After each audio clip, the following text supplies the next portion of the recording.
Okay, so God bless, and God bless Robert and Malawi. Good to see you, brother. So let's jump into Nehemiah chapter 4. So we looked at the record where Nehemiah was the cupbearer for the king of Persia, Cyrus the Great. And Cyrus had many titles, and sometimes that's confusing to people when we read this. Sometimes one of the titles is Darius, one of the titles was Artaxerxes, Asherus, and when we read those, a lot of times it seems like we're talking about different kings, but I believe we're talking about a fairly short period of time. It was 12 years from the time that Ezra and that group came back from Babylon, because the Medes and the Persians had conquered the Babylonians. So Cyrus the Great ruled from Shushan, which was the palace that Babylonians ruled in, and he allowed all the Jews to come back because the Jews had been forcibly taken away by the Babylonians. Cyrus the Great allowed them to come back. And Cyrus the Great, one of the things his kingdom was known for was religious freedom. So not only did he allow them to come back, he provided them with the resources they need to first rebuild the temple. And then the cupbearer is our video's on, brother. I don't know if you're not seeing it, but the video's on. So I'm not sure. Um, so he allowed them to come back. The cupbearer asked the king if he could rebuild the wall. The queen at that time would have been Esther, uh, which it says the queen was sitting beside him when Nehemiah asked. King allowed him to come back, provided the resources, provided the authority. It's interesting. Sometimes you can have the authority, but not the power to do something, or you can have the power, but not the authority to do something. The king provided him both the power, the authority to get this job done. So, not that he's going to be without adversaries. There definitely are going to be people who don't like him, don't like Nehemiah, and want to stop what he's doing. So, Nehemiah chapter 4, verse 1 says, "But it came to pass that when Sanballat heard that we builded the wall, he was wroth and took great indignation and mocked the Jews." So, Sanballat was one of these evil men that just hated the Jews. Whenever you have deep hatred for somebody who's never done anything to you, never harmed you, there's generally a spiritual backing to that. There's spiritual impetus that causes that. Sometimes I don't know if you've ever met somebody who just hated you, didn't know you at all, and maybe you never interacted with them, but they just didn't like you right off the bat. Sometimes the light that's in you, the spirit of God that's in you, will irritate the spirits that are in other people, and they don't want to be around you. This guy was definitely one of the evil men here. And then we see also in chapter 4, verse 2, and he spake before his brethren in the army of Samaria and said, what do these feeble Jews? For they fortify themselves. Will they sacrifice? Will they make an end in a day? Will they revive the stones out of the heaps of the rubbish which are burned? Now Tobiah the Ammonite was by him, and he said, "Even that which they build, if a fox should go up, he shall even break down their stone walls." So, kind of mock him. Oh, yeah, even a little fox, if they ran up, it'll fall over. Clearly, that's not the case. But these guys are trying to belittle what the Jews are doing, which is, again, the devil does not like anything that the true God does. So he inspires these evil men to try to hinder, try to stop. And the same basic tricks that he uses here, people will use against you to try to hinder what God is calling you to do. Verse 4. So this is Nehemiah's response. Hear, O our God, for we are despised, and turn their reproach upon their own head, and give them for a prey in the land of captivity. Even in this time period when Israel's enemies were physical, there still is the primary weapon that we use to fight our battles is prayer. Prayer, faith, and prayer includes obviously faith. We believe when God calls us to do something, God will see it through. If God calls you to do something, God's going to give you the ability, He's going to give you what you need, and He's going to help you through any difficult time. So when this comes up and Nehemiah is being attacked and Israel's being attacked, the first thing Nehemiah does is pray, which is ideal. Verse 5, he says, and cover not their iniquity, and let not their sin be blotted out from before thee, for they have provoked thee to anger before the builders. So Nehemiah is saying, hey, they're provoking you, God. They're not just provoking us, they're provoking you. You sent me to do this, and they're trying to stop it. So don't hide their sin. Let them be held accountable. Verse 6, so built we the wall, and all the wall was joined together unto the half thereof, for the people had a mind to work. This is quite a record. So they joined the wall together. So all the wall was connected, but it was only about half as high as they wanted it. That's what it says, the half thereof. It wasn't quite fully, but the people had a mind to work. When people, there's something about our attitude. If we come into work to work, we get so much more done than if we come into work and we just, well, I'm here for 8 hours. Do you want me to work too? That's not generally not our attitude. But they join this. Look at Ezra. Go back a book to Ezra 4 for a minute. We'll take a look at similar. Like I said, there's parallels here. Even though these were 12 years apart per se, there's some overlap there. So in Ezra chapter 4 and verse, we look at some of the things they did. If you look at verse 4 of Ezra 4, it says, and the people of the land weakened the hands of the people of Judah and troubled them in the building. Now they're talking about building the temple here. Nehemiah is talking about building the wall, but the same exact, techniques and tactics are being used. They hired counselors against them to frustrate their purpose all the days of Cyrus, king of Persia, even until the reign of Darius, king of Persia, and in the reign of Ahasuerus, in the beginning of his reign, wrote they unto him accusations against the inhabitants of Judah and Jerusalem. And in the days of Artaxerxes wrote Bishalem. And so basically they accuse them. They begin to accuse them of doing things that they're not doing, that they have evil imagination. They just start making up evil stuff. In verse 12, it says, and be it known unto the king that the Jews which came up from thee to us are come unto Jerusalem, building the rebellious and the bad city. It's a bad city. And it's a rebellious city, and have set up the walls thereof and joined the foundation. So the walls are built together. Okay, we don't want that, because you know what the Bible says in Proverbs, it says a man without any self-control is like a city without a wall. The purpose of the walls of the city are to protect you. And, and if you don't have a wall around your city, in fact, we get the word polis from the Greek word polis. Polis means walled city. So when you look at the Greek text and you see a city, if it says polis, it means there was a wall around the city. That's where the word police comes from. So this wall protects them, and without it, people can just walk right in and could attack you. When you don't have self-control, you leave yourself open. The devil can push your buttons to get you to open yourself to be attacked. That's why self-control is one of the fruit of the Spirit. Temperance doesn't mean, in the way it was used in the early 1900s, the temperance movement. I mean, it does mean that in that it means self-control. Alcohol is obviously one thing we want to have self-control over. Some people don't drink at all, and that's fine. Other people drink moderately. When I first came to Christ, I probably drank a lot more than I do now, because over a period of time, I just knew that the Lord was saying, look, if I need you and you've drank, more than you should, I can't use you. You can't be available to me. So I need you to drink moderately if you're going to drink at all. And sometimes it's proper not to drink at all.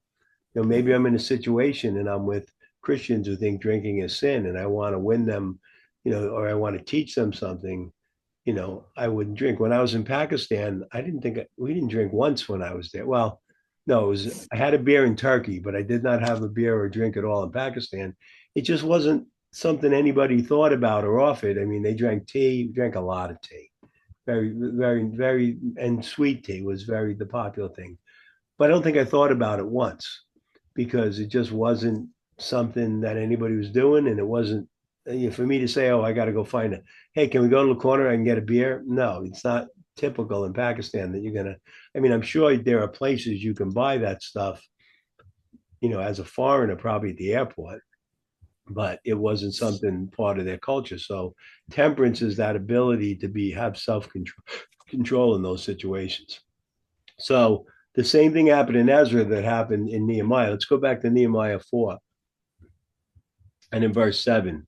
So verse 6 says, they built the wall, and all the wall was joined together into the half thereof, for the people had a mind to work. And Ezra said that they joined it at the foundation. So the lower part, about halfway up, was connected and built.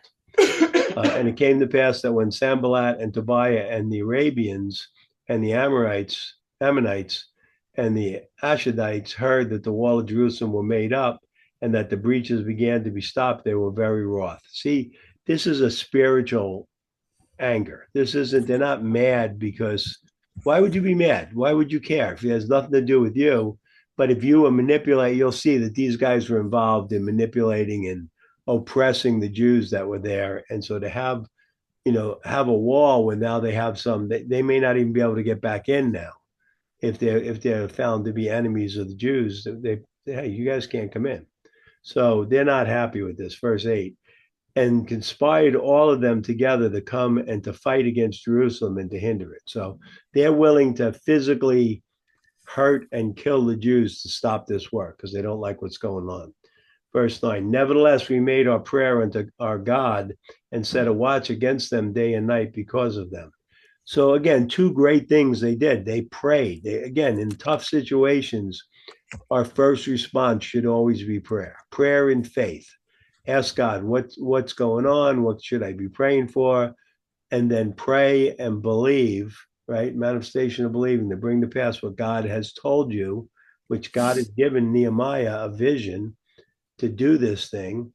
And he is responsible to believe to bring that to pass. His believing will inspire believing in others. That's Christian leadership, or that's biblical leadership, where his believing inspires believing in others because God told him what to do. He is faithfully carrying that out, but he doesn't stop there. He sets a watch against them day and night because of them. So he sets up a security team. We have churches today all over the world that are being attacked. As a minister, if I was in a church that, was open to the public like that, where a lot of times we do our fellowships in the home and people don't just wander in. But if you're in a church where people can just walk in, I think at this point in the way that things are going in the world, you need to have a security team, and they need to be trained to be kind, but to be, what Jesus tell us, to be wise as serpents, harmless as doves. Yeah, that's a combination we can have. So when someone comes in, they're welcomed in. But if someone comes in and they're wearing a dark overcoat and God tells you this isn't right, you gotta find out what's going on here. You can't be afraid to say, hey, come over, come back out into the lobby, let's talk, and then make sure that you're prepared to stop violence from happening in your church. Because when this stuff happens, the devil rejoices and God weeps over the death of his saints. Costly in the sight of the Lord is the death of his saints. So Nehemiah used wisdom, and he set a watch. So when the workers were sleeping, there were people watching day and night. And we'll see what else he did as they went on. But he made his prayer unto God. He set a watch, verse 10, and Judah said, the strength of the bearers of burdens is decayed, and there is much rubbish, and that we be not able to build the wall. Then our adversary said, they shall not know, neither shall they see, till we come in the midst among them and slay them and cause the work to cease. You'll see that there are people working against Israel inside of Israel. They're working with these guys. They're part of, they may have made alliances with them when Israel was in ruin, and they were getting benefits from oppressing the people of Israel. And so they're still having these conversations with these men who are very anti-God and anti-Israel. Verse 12. And it came to pass that when the Jews which dwelt by them came, they said unto us 10 times from all places, whence ye shall return unto us, then we will be upon you. Therefore said I, in the lower places behind the wall, and on the higher places, I even set the people after their families with the swords and their spears and their bows. So Nehemiah gives commandment. Look, you guys are going to work together in families. Why would you do that? There is no Numbers. greater, what's that? I said numbers. Yeah, numbers are definitely part of it, but you know what? There is no greater fighting force than a man defending his family. Hmm. That man is the most committed to fight to the death if he needs to. When people are defending their family and their homes, they are a fierce fighting force. So he set it up. It's like when you go to work, don't leave your sword and spear and bow and shield behind. Take them with you. I want you to have them with you where you're working. So he sets this up, verse 14. And I looked and rose up and said unto the nobles and all the rulers and to the rest of the people, be not ye afraid of them, neither remember the Lord, which is great and terrible, and fight for your brethren, your sons and your daughters, your wives and your houses. Fear kills faith. You can't have both. You can't hold fear and faith in your mind at the same time. Where you have fear, you will not have faith. And where you have faith, you will overcome your fear. Fear isn't a fleeting thought. I'm not talking about that. You get a little bit of afraid and you go, okay, what am I going to do? And then you decide to step forward in faith. That's how you overcome fear. So just because you have a bad thought, you can't stop necessarily a bad thought coming from your mind, but you don't have to entertain it. You don't have to give it a place to live. You can say no. You can tell your mind, no, I'm not going to accept that. I'm going to believe what God said. I'm going to have faith. And so Nehemiah is telling the rulers, the nobles, hey, you need to have faith here and not to be afraid. So he gives them that. And he said, and to fight for your brethren, your sons, your daughters, your wives, and your houses. And it came to pass when our enemies heard that it was known unto us, and God had brought their counsel to naught, that we returned all of us to the wall, every one to his work. And it came to pass from that time forth that half of my servants wrought in the work, and the other half of them held both spears and shields and bows, and the harbingers are like coats of mail. And the rulers were behind all the house of Judah. So half of the people are working building the wall, while half are standing guard, fully armed. And this becomes aware. Oh, you've lost the element of surprise. If you're not a huge overwhelming force, the element of surprise is very important in battle, and they don't have it anymore because God basically told them what was going on. Verse 17, and they builded on the wall, and they that bear the burden, and with those that laid it, and every one with his hand wrought in his work, with the other hand held a weapon. Now this is figurative. They weren't like holding their sword in one hand and troweling, the other. It means half of them were holding weapons while half of them were working. But as one person, it was like one hand was doing the work on the wall while the other hand was holding a sword. Um, for the builders, everyone had swords girded by his side, and so builded. And when he that sounded the trumpet was by me. So even if you weren't actively fighting, if you were building, you still wore your sword. You didn't leave it like, oh, it's over there on the scaffold. It was with them. They had it. So if they got called into battle, they were immediate ready to respond. And then Nehemiah said, and the guy with the trumpet, he's with me. Because Nehemiah is the leader here. He's literally the governor of Jerusalem and Judah right now. And he said, the trumpet guy is going to be with me. And I said unto the nobles and to the rulers and to the rest of the people, the work is great and large, and we are separated upon the wall, one far from another. In what place thereof ye hear the sound of the trumpet, resort thither unto us, our God shall fight for us. Look, this is a big work, and we're not a lot of people here. So if you're on one side of Jerusalem working, and they're on another side, and you hear the trumpet blow in the middle, everybody come in and converge on where the trumpet blows. So he can, with just one sound of the trumpet, he can bring all the people of Israel together to fight. In what place thereof you hear the sound of the trumpet, resort thither unto us, for our God shall fight for us. Verse 21. So we labored in the work. Half of them held the spears from the rising of the morning till the stars appeared. So they put in full, long days working here. I don't know if you've ever done something like this. you ever see the movie Witness where they build the barn for the newly married couple? I got Yeah. to do that once. It wasn't a barn, but it was a guy's log cabin. He was trying to build it before the snow fell. He was a believer. It was up in Rumford, I think. I'm trying to think of the guy's name, but I remember that. I remember it. It just reminded me of that day where he said if I could get like 6 logs up, I could put a roof on it and I'd be ready to go. And that day we raised it up to that point. We didn't put the roof on it, but we got it high enough where he could then just put a roof on it. And it was October, so it was getting cold. And the women all cooked, and we had like long tables. And so we for lunch we all met. I thought, boy, this was like right out of the movie Witness. But when there is a love of God in your heart and you want to work, you want to work. You're going to put in the best work you can. You're not looking to like shirk off, and you're not looking to try to, oh, I'm just going to, I got to go check my email. No, you're there to work. So you put in that hard day's work. These guys were there to do this. They wanted to build the wall. God had called them. Um, so they had a mind to work, which is great. Um, where did I leave off? 22. Yeah, likewise at the same time said I unto the people that everyone with his servant lodge within Jerusalem, that in the night that they may be on guard to us and labor on the day. So again, more wisdom. Nehemiah is speaking wisdom, and he's saying, look, if you guys are going to stay here, if you're going to do the work during the day, you need to stay here at night so that you're protected. You're not, we don't want you caught going back and forth out to, so Jerusalem was the city, Judah would be the area round about. We don't want you going out to your, home outside, getting caught by these, evil men and killed.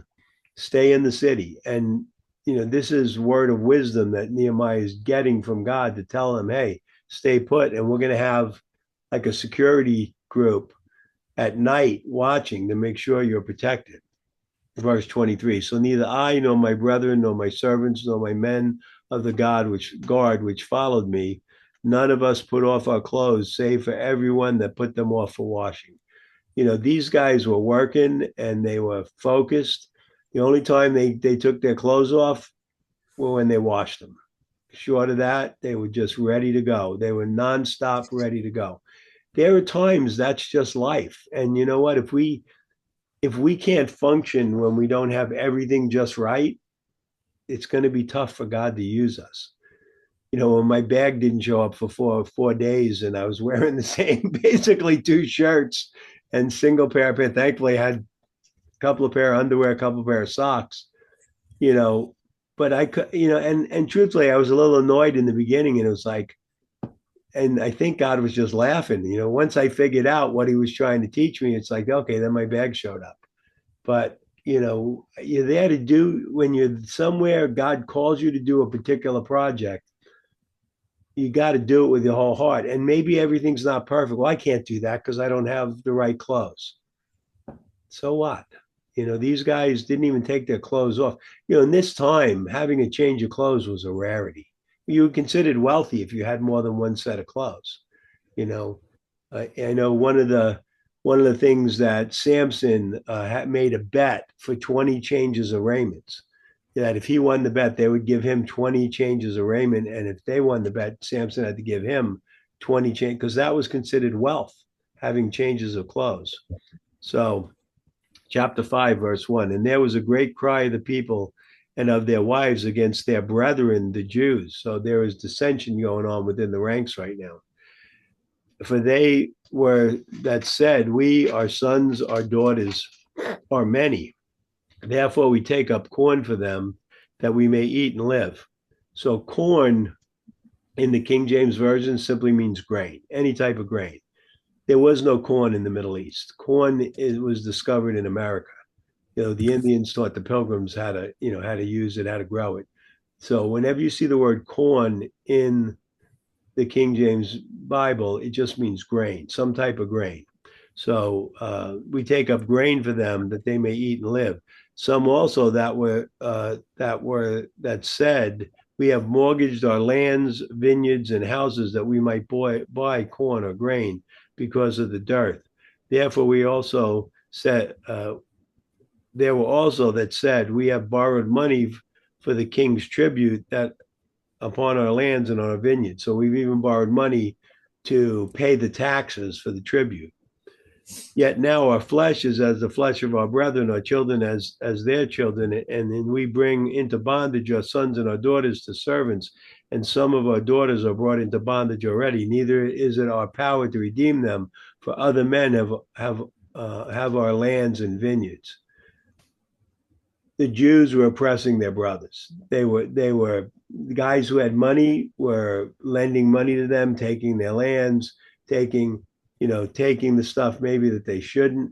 At least in Pakistan, it's not the Christians oppressing the Christians; it's the Muslims oppressing the Christians. And these guys who do these 30% loans, which the Bible refers to as usury. In fact, we'll look at that a little later on. I think it's in Exodus. We weren't supposed to do that. He's not supposed to lend and charge exorbitant. I think the most they were supposed to charge for interest was like 1%. What's an average credit card today? 12%, 19%, 30% even. 30. It's just crazy.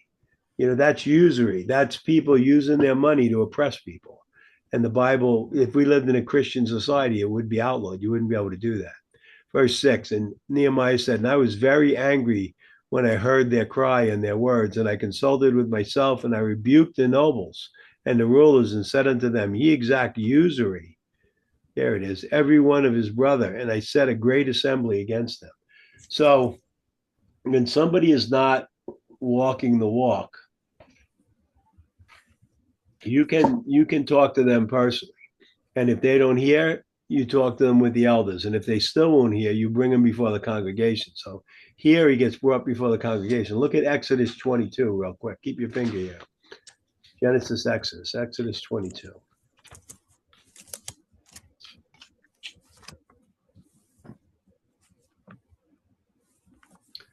In verse 25, it says, if thou lend money to any of my people that is poor by thee, thou shalt not be to him as a usurer, neither shalt thou lay upon him usury. This is talking about exorbitant interest. Don't do it. If you lend because the person needs it, and maybe they'll give you back. Maybe it's either it's an interest-free loan or it's 1%, but you don't abuse your brothers because they're in a bad spot. That's not, if you think about it, what do we pay? When we buy a house with a 30-year mortgage, and if the house is worth, what's an average house worth today? $400,000, $450,000. By the time you're done paying it off, you paid $750,000. That's usury. That keeps you in bondage for 30 years. And in Japan, it takes them generations to pay off a house. It's a 70 or 100-year mortgage to pay off a house. So the parents pass it on to one of their children, and their children might pay it off, or their children might pay it off, maybe. So Nehemiah confronts them, and he was not happy with them. Verse 8, and I said unto them, we are after our ability have redeemed our brethren the Jews, which were sold unto the heathen. And will ye even sell your brethren, or shall they be sold unto us? Then held they their peace and found nothing to answer. They all looked at their sandals and went, yeah, maybe we shouldn't be doing that. Yeah.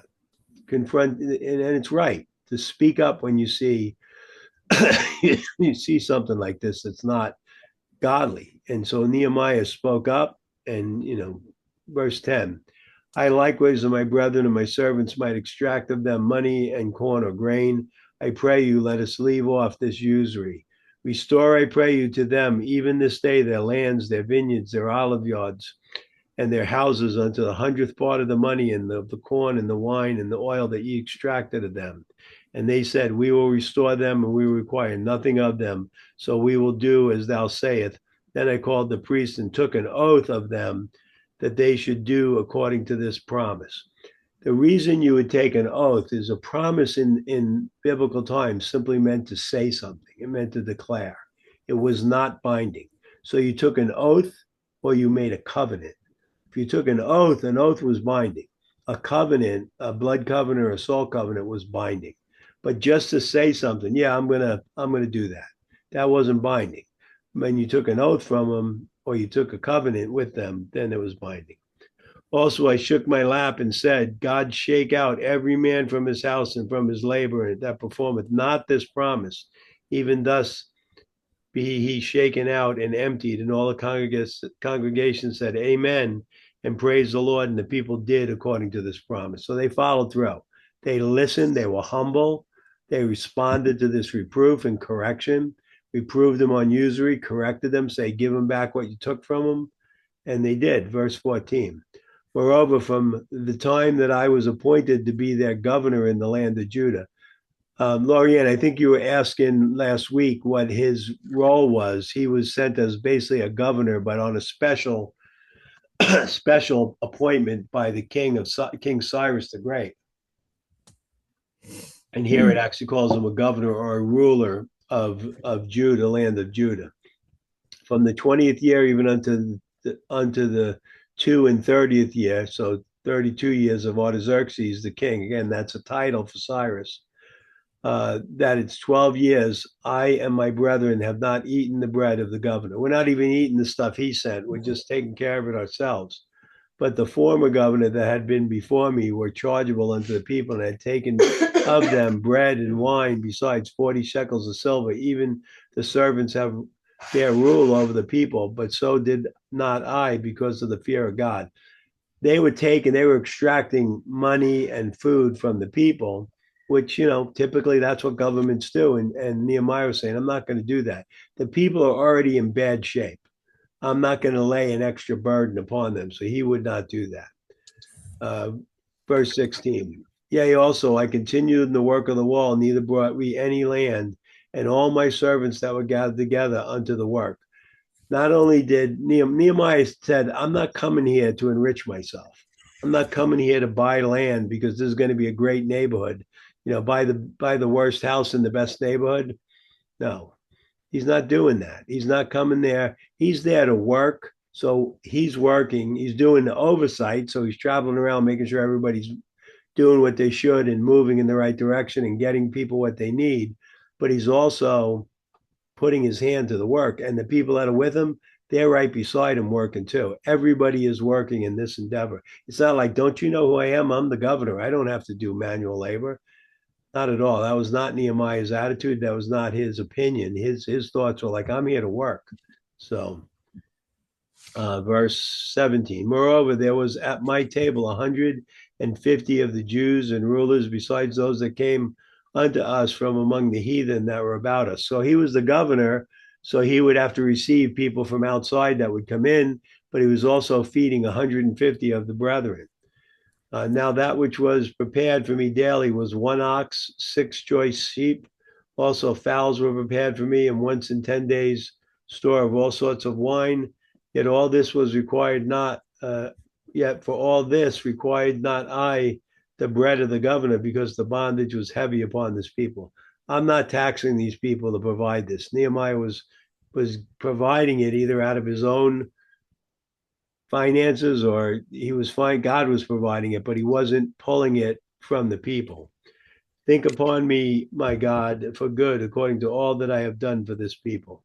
So Nehemiah was a good and a just and a righteous ruler. He wasn't the guy who was, too often people go into power. They say the worst people to rule are people who want to rule. I don't think that's too far from the truth. At least when it comes to people who, let me say it this way, it's not always true, because there are people who have good intentions until they get to Washington or whatever your capital is. There's an old line, power corrupts, absolute power corrupts absolutely. We see people go, and sometimes they generally want to go and do good things, and they get there and the corruption is so thick, on both sides. I'm not saying it's one side or the other. It is the mechanism that just, oh, you got to raise money, and you got to do these things, and oh, come to this party, and they do things to get dirt on you. And too often men and women don't have the moral character to say no. I don't do that. I'm not going to that party. I'm not going to be involved. I'm not going to go see that person. And then when you do, you get isolated. Okay, you're not going to get any good appointments, we need enough, that's why we need to turn these guys over so they don't get to be there for 40 years. I mean, there are people in Congress longer than some people have been alive, and then they go in, they make 170K a year, and they come out as millionaires. I don't know how that works. I guess if you're there for 40 years, that would probably be true. But there are people who've been there 6 years and they're worth $40 million. You don't become a millionaire in Congress unless you're a crook, unless you're stealing it somehow. And we have too much of that going on. Nehemiah was not that guy. Nehemiah was a righteous man. There's a day coming when Jesus Christ is going to come back and rule the world from Jerusalem. We will have a righteous king with no secret hidden agenda, who's not looking to oppress people, but is looking to set people free. And we're going to be a part of his kingdom. And man, don't get me wrong, I love my country, but there are times our government does evil things, and I don't love that. I will look forward to serving a king that I don't have to think like that. That when he says go, I go, and when he says come, I come, and I know that he is a righteous king. That day is coming. Nehemiah is that type of ruler. He's not trying to enrich himself, not trying to make himself rich off the poverty and the misery of the people in Jerusalem. He's just the opposite. Chapter 6. It came to pass when Sanballat and Tobiah and Gershom the Arabian, these are three of these very evil men, and the rest of our enemies heard that I builded the wall and that there was no breach left therein, though at that time I had not set up the doors upon the gates. So he's got the wall completely connected, but the gates aren't up yet. So without gates, you're still prone to attack, but it's a lot easier to defend the city if there's only small areas that they can come in. You can fortify those with men. So that's where they're at right now. Then that Sanballat and Gershom sent unto me, saying, come, let us meet together in one of the villages in the plain of Ono. But they thought to do me mischief. He's not stupid. And God's given him word of knowledge and word of wisdom. He knows what these guys are up to. I said, because what would happen if they killed the governor of Judah? I bet you the work would stop. This guy has been the leader. He's been the guy he is sent there with a message from God on a work to do a work. And he is operating the manifestation of believing to bring this work to pass. His manifestation of believing is inspiring believing on all the people that are working with him. So to take this guy out would be a major blow to the work. And God told him, these guys don't want to talk. They want to kill you. Verse 3, and I sent messages unto them, saying, I am doing a great work so that I cannot come down. Why should the work cease while I leave it to come down unto you?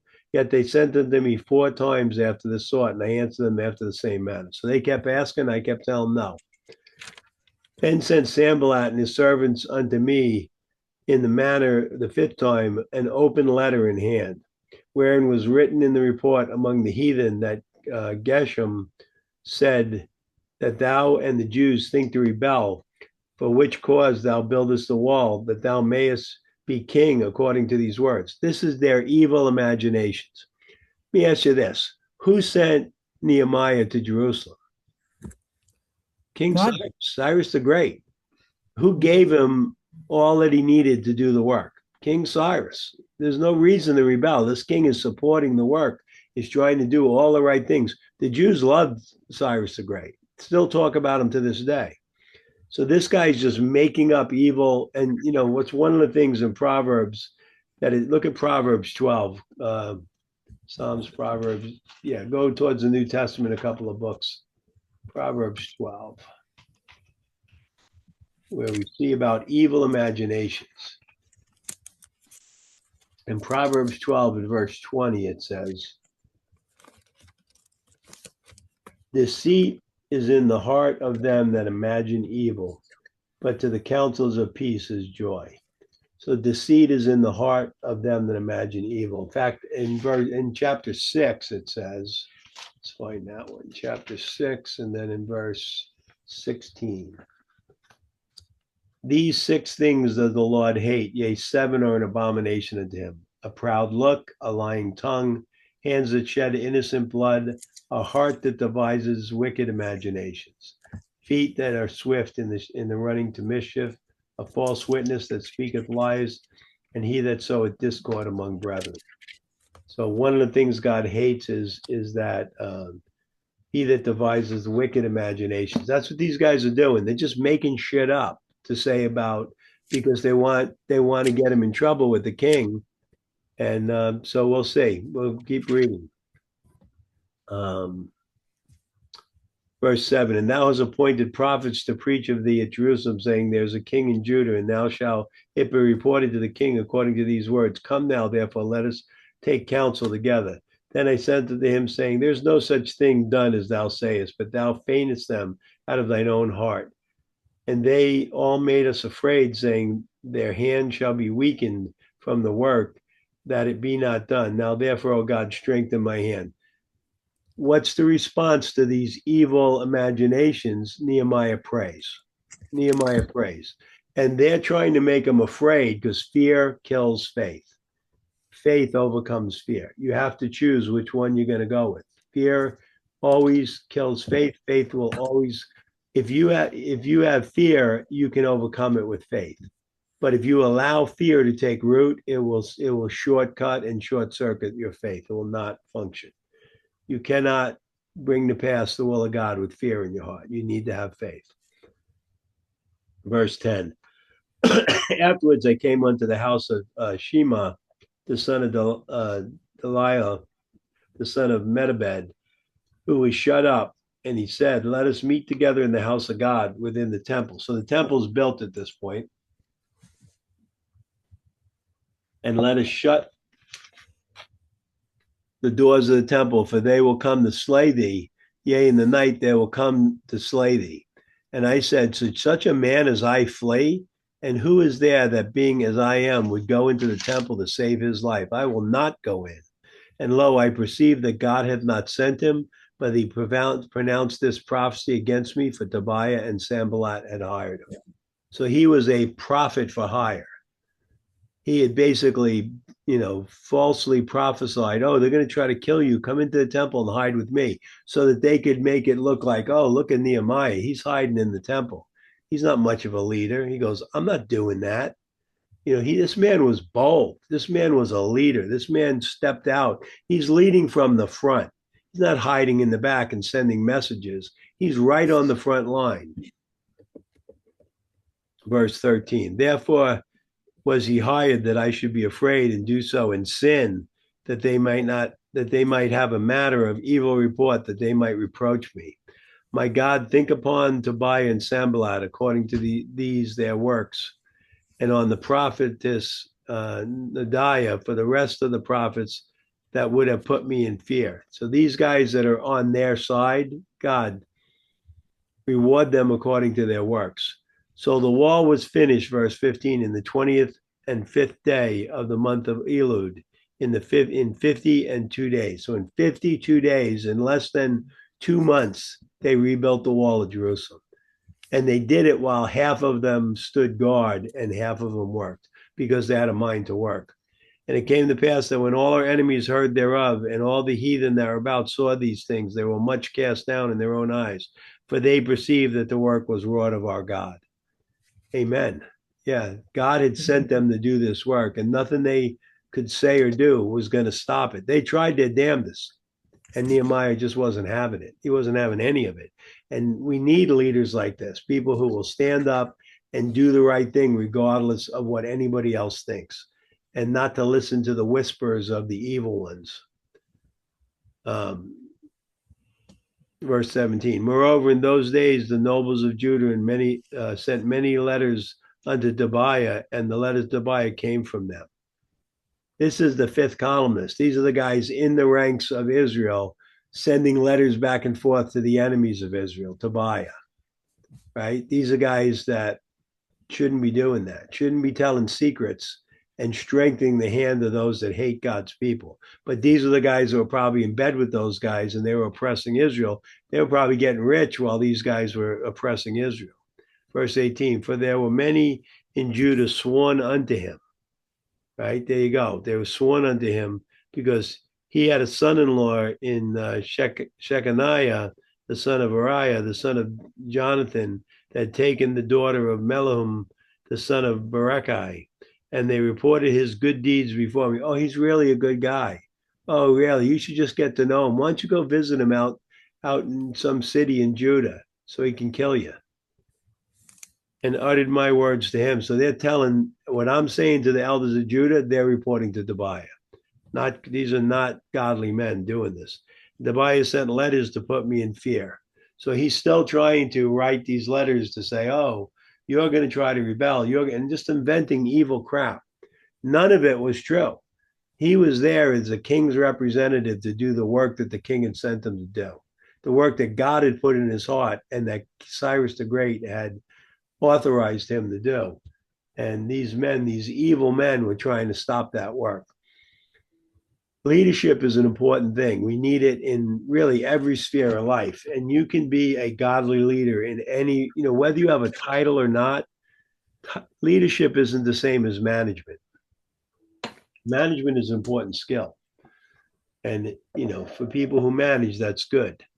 But even if you're not in the rank or title of manager, you can be a leader by example, by your work ethic, by your ethics in general, that you're not, I remember one guy at work when I worked for the dealership said to me, well, everybody cheats. And I said, that's not true. I don't cheat. He goes, yeah, me neither. I go, then why did you say that? He goes, I don't know. I thought it sounded cool. No, not everybody cheats. And people need to hear that. They need to hear that's because the devil uses stuff like that to take down Christian ministries. It's happened recently again. It breaks my heart because you have people who are entrusted to lead the church and they abuse that position, and that's a bad thing. That's the number one a bad thing. But then you have people covering it up and not bringing it to light. That's a second problem. And when you know about it and you do nothing about it, God says you're not fit to be a leader. Because woe unto the shepherd that leads my sheep, leads my people astray. And if you are not willing to confront evil when you see it, like Nehemiah did with the nobles, you shouldn't be in a position of leadership. Because we can't turn a blind eye to that and expect God's blessing. I can't tell you how many ministries have been taken down through sexual immorality because the devil just uses it. Why? Because people are weak. So what do? You put boundaries in place. You say, okay, if you're going to be in that situation, if you're going to minister, maybe there needs to be somebody else there. And you know what? As a minister, I would never go into a closed door with a woman who wasn't my wife to minister by myself. I would think that, you know what, I'm going to take one of the believers in with me to protect me as much as to protect the other person. So no one comes back and say, well, he abused me. We don't go into those situations. We are wise as serpents and harmless as doves. We don't do it to make anybody feel bad. Even if that person, look, do me a favor, just sit across the room and but be in here. I don't want you leaving while I'm here. I don't want to be in that situation. I am not going to travel with a woman who's not my wife unless my wife is there. I'm not going to do stuff like that. Why? Because it opens the door. And why do we, oh, you're just being paranoid. No, I read history. I see that this happens over and over and over again in the Christian church. So let's put safeguards in place to protect our people, to not allow this to happen. Because if we allow this to happen and we don't address it, we will lose the ministry. I've seen it happen time and time and time again. And I say, I don't know why I'm spending so much time on this, but it breaks my heart. We are typically, too often, men and women, we're not moral enough to what God calls us to do, and we need to be.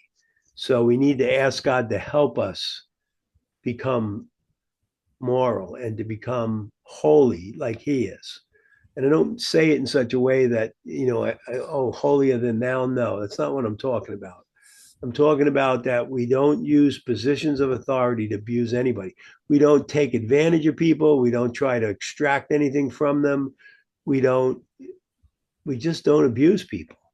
As a Christian leader, this has to be our standard. It has to be, or we will lose the ministry, and rightfully so. So when I look at that church that's in the news now, and there is a large group of leaders that knew about this abuse that this minister did to young boys, they all should resign. They don't have any business leading the church. Anybody who is aware of it and did nothing should resign. They should willfully and want to resign and say, I'm going to step down. And then maybe there'll be redemption and they'll do something great for God. But you know what?